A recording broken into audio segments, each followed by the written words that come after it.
ఇదే తెలంగాణ రాష్ట్రం మంచిర్యాల జిల్లా మందమర్రి మండలం బొక్కలగుట్ట గ్రామ సమీపములో దట్టమైన అటవీ ప్రాంతములో ఉన్న చారిత్రక కొండ కోట గాంధారి కిల్లా.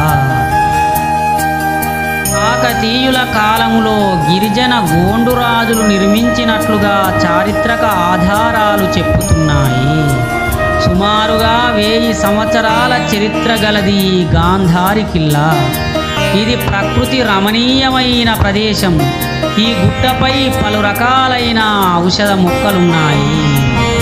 ఈ కోట మీద శిలలపై చెక్కిన కాల భైరవ స్వామి, గణేశుడు, హనుమంతుడు, శివలింగం మరియు పెద్ద నాగశేషుని విగ్రహం కూడా ఉంది.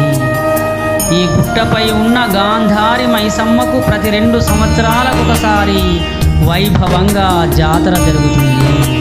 ఈ జాతరకు తెలంగాణ నుండే కాకుండా మహారాష్ట్ర, ఛత్తీస్గఢ్ నుండి కూడా భక్తులు వస్తారు.